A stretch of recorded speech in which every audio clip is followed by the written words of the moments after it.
kami lagi. Baiklah. Assalamualaikum warahmatullahi wabarakatuh.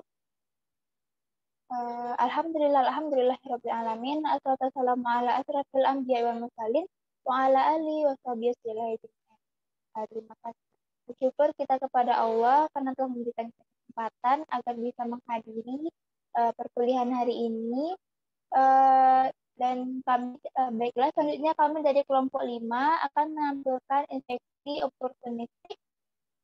Dan sebelumnya terima kasih kepada dosen pengampu kami, yaitu Dr. Dian Anggraini Nursal MKM, yang telah memberikan kesempatan kepada kelompok kami untuk menampilkan presentasi.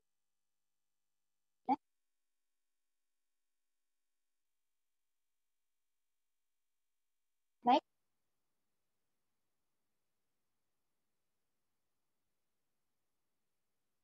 Baiklah, berikut adalah anggota kelompok. Kemudian saya sendiri Suci Ramadhani, kemudian Faradiba Mediana, dan terakhir ada Gaby Aprila.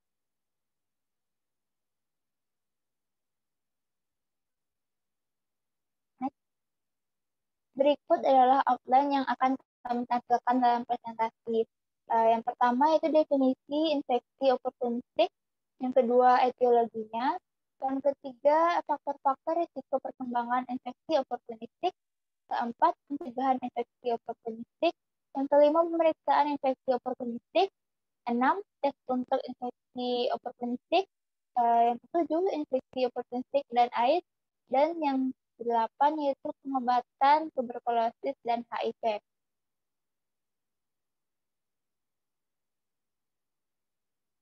Baiklah, masuk kepada materi yang pertama yaitu definisi dari infeksi oportunistik. Infeksi oportunistik adalah infeksi oleh patogen yang biasanya tidak bersifat invasif, namun dapat menyerang tubuh saat kekebalan tubuh menurun, seperti pada orang yang terinfeksi HIV/AIDS. Infeksi ini dapat ditimbulkan oleh patogen yang berasal dari luar tubuh, seperti bakteri, jamur, virus, atau protozoa, maupun oleh mikroba yang sudah ada dalam tubuh manusia, namun dalam keadaan normal terkendali oleh sistem imun, seperti flora normal usus. Penurunan sistem imun berperan sebagai opportunity atau kesempatan bagi patogen tersebut untuk menimbulkan manifestasi penyakit.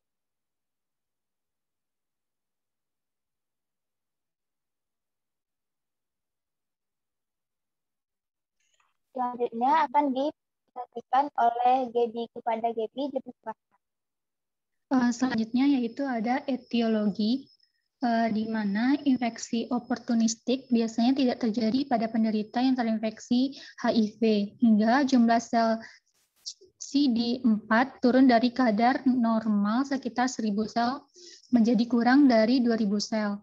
Penderita dengan jumlah sel CD kurang dari 200 sel memiliki kerentanan 6 kali dalam perkembangan infeksi oportunistik dibandingkan dengan jumlah sel CD4 kurang dari 350 sel. Next.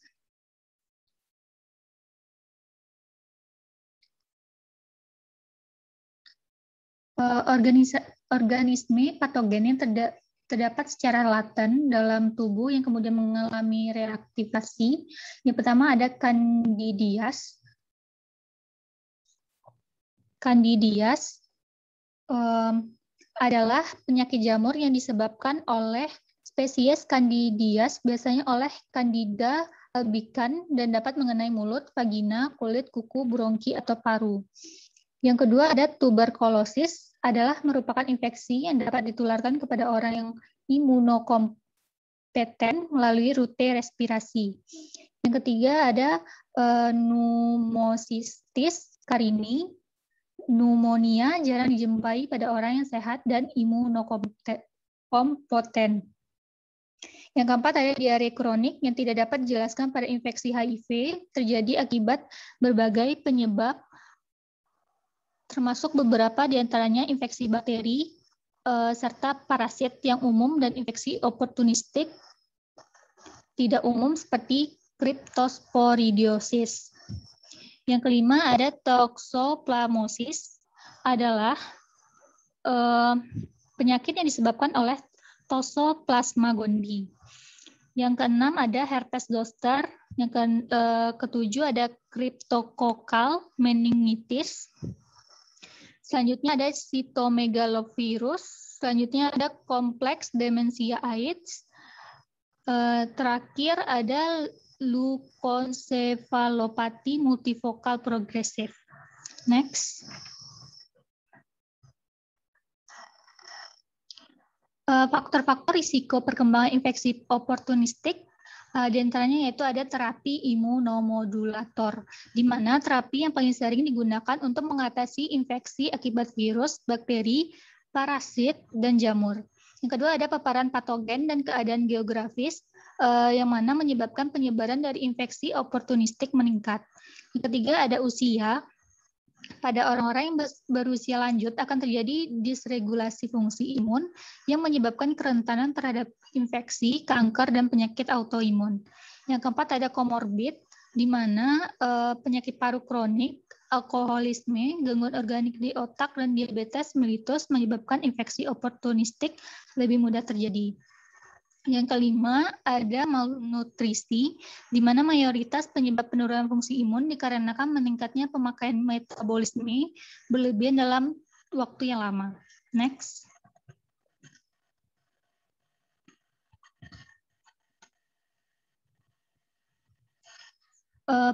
Pencegahan infeksi oportunistik secara umum dapat dihindari dengan produk susu yang tidak dipasteuris, dan telur, daging, dan ikan yang kurang matang. Selanjutnya, hindari air dan es yang tidak terjamin bersih. Rebus air bila tidak yakin. Yang ketiga, cuci sayur dan buah secara hati-hati, menjauhi kucing bila mungkin. Jangan bersihkan kandang burung atau ayam. Pencegahan dengan cara membuat pilihan makanan bergizi untuk membantu meningkatkan sistem kekebalan tubuh. Jika merokok atau menggunakan obat-obatan, segera berhenti. Dan melakukan praktek seks yang aman. Next.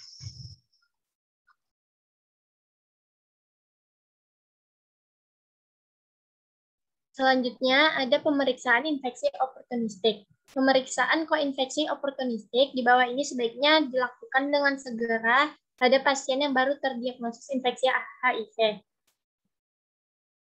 Yang pertama ada Purified Protein Derivative atau PPD pada skin test untuk tuberkulosis, dilanjutkan dengan fototoraks. Yang kedua ada cytomegalovirus atau CMV dengan tes serologi. Keberadaan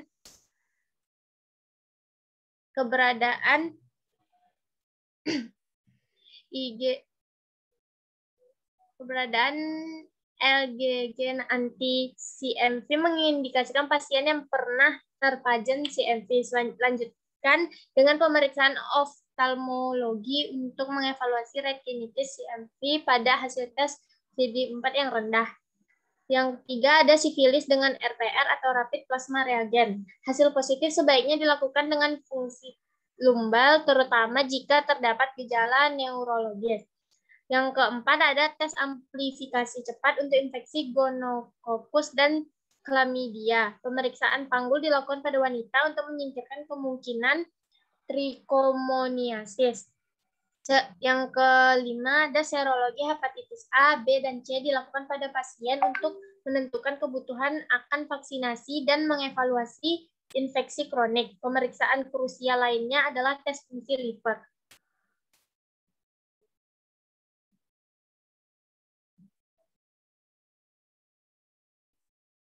Yang keenam ada antibodi anti-toxoplasma diukur untuk mengetahui kejadian toxoplasmosis karena pada imunosupresi reinfeksi dapat terjadi sewaktu-waktu. Pasien dengan infeksi toxoplasma sebelumnya memerlukan profilaksis apabila CD4 berada dalam jumlah kurang dari 100 per mikroliter.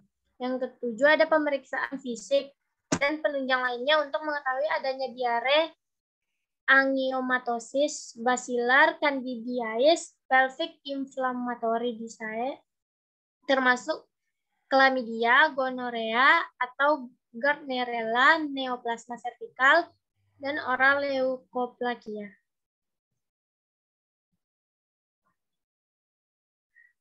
Selanjutnya ada tes untuk infeksi oportunitis.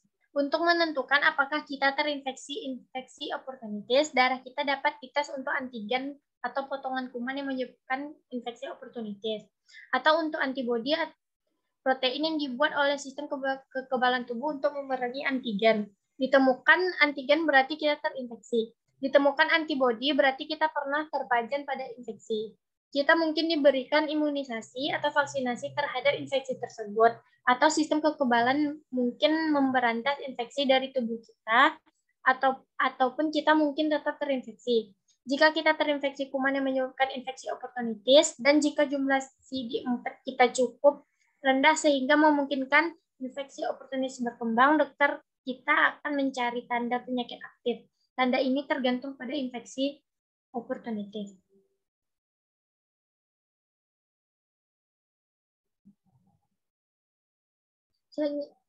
Selanjutnya ada infeksi opportunitis dan AIDS. Orang yang tidak terinfeksi HIV dapat mengembangkan infeksi opportunitis jika sistem kekebalannya rusak. HIV memperlemah sistem kekebalan sehingga infeksi opportunitis dapat berkembang. Jika kita terinfeksi HIV dan mengalami infeksi opportunitis, kita mungkin AIDS. Di Indonesia, Depkes bertanggung jawab untuk memutuskan siapa yang AIDS. Depkes mengembangkan pedoman untuk menentukan infeksi opportunitis yang mana mendefinisikan AIDS. Jika kita HIV dan mengalami satu atau lebih infeksi opportunitis resmi ini, maka kita AIDS. Infeksi opportunitis yang paling umum terlampir di sini berbarengan dengan penyakit yang biasa disebabkan dan jumlah CD4 waktu penyakit menjadi aktif. Yang pertama ada Candidiasis atau thrush, yaitu adalah infeksi jamur pada mulut, tenggorokan, atau vagina. Rentang CD-nya dapat terjadi bahkan dengan CD4 yang agak tinggi. Yang kedua ada virus cytomegalovirus atau CMV. Itu tuh infeksi virus yang menyebabkan penyakit mata yang dapat menimbulkan kebutaan. Rentang CD4-nya di bawah 50. Yang ketiga ada dua macam virus herpes simplex. Itu dapat menyebabkan herpes pada mulut atau kelamin. Ini adalah infeksi yang agak umum, tetapi jika kita terinfeksi HIV, perjangkitannya dapat jauh lebih sering dan lebih berat. Penyakit ini dapat terjadi pada jumlah CD4 berapapun. Yang keempat ada malaria. Malaria adalah umum di beberapa daerah di Indonesia. Penyakit ini lebih umum dan lebih berat pada orang terinfeksi HIV. Yang kelima ada Mycobacterium avium complex, yaitu infeksi bakteri yang dapat menyebabkan demam kambuhan, rasa sakit yang umum, masalah pada pencernaan, dan kehilangan berat badan yang parah. Rentang CD4-nya di bawah 75. Yang keenam ada pneumonia pneumocystis, yaitu infeksi jamur yang dapat menyebabkan pneumonia atau radang paru yang berbahaya. Rentang CD4-nya di bawah 200. Yang ketujuh ada toxoplasmosis atau toxo. Itu tuh infeksi otak oleh semacam protozoa. Rentang CD4-nya di bawah 100. Yang kedelapan ada tuberkulosis atau TB, adalah infeksi bakteri yang menyerang paru dan dapat menyebabkan meningitis atau radang selaput otak. Rentang CD4-nya setiap orang dengan HIV yang dites positif terpajan TB sebaiknya diobati.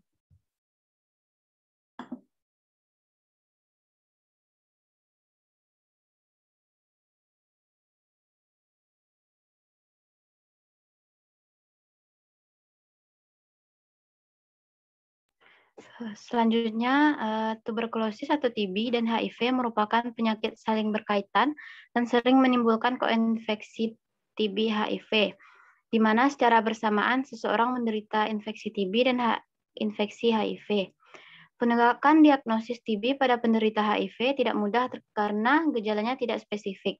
Pemeriksaan yang dilakukan meliputi pemeriksaan mikroskopik SPS, pemeriksaan tes cepat ekspert MTB-RIV, pemeriksaan biakan dahak, dan pemeriksaan radiologi. Ada beberapa yang harus diperhatikan saat pasien TBC datang ke unit DOTS, yaitu yang pertama, semua pasien TBC yang datang ke layanan DOTS harus ditanyakan mengenai riwayat tes HIV-nya. Kemudian jika pasien TBC belum pernah melakukan tes atau hasil tes tidak diketahui, lakukan tes HIV. Selanjutnya, apabila pasien HIV positif, ARV diberikan dalam 2-8 minggu setelah pemberian OAT.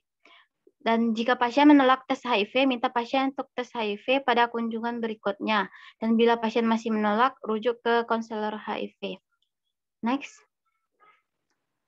Selanjutnya, pengobatan TB dan HIV.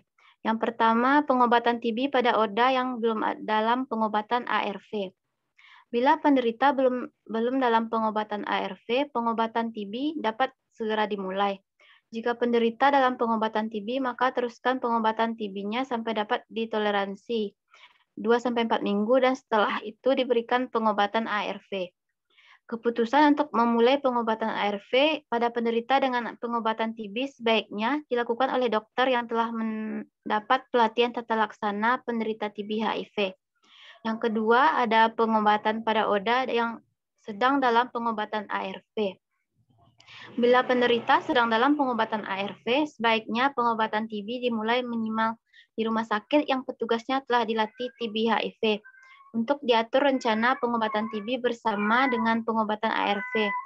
Hal ini penting karena ada kemungkinan masalah yang harus dipertimbangkan, antara lain interaksi obat atau rifampicin dengan beberapa jenis obat ARV, gagal pengobatan ARV, iris atau perlu substitusi obat ARV.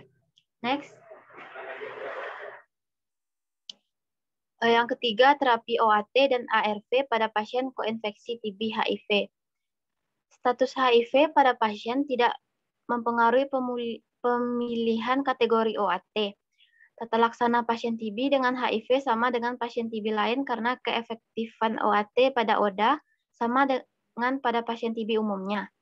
Pasien TB dengan HIV positif tetap diberikan OAT dan ARV atau antiretroviral dengan mendahulukan OAT untuk mengurangi angka kesakitan dan kematian.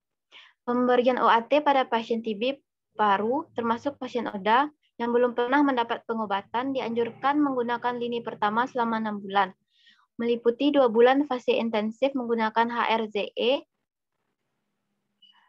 kemudian yang diminum setiap hari dan 4 bulan fase lanjutan menggunakan HR 3 kali seminggu. Pada ODA dengan TB ekstra paru, kemudian OAT diberikan paling sedikit 9 bulan. 2 bulan HRZE dan 7 bulan HR.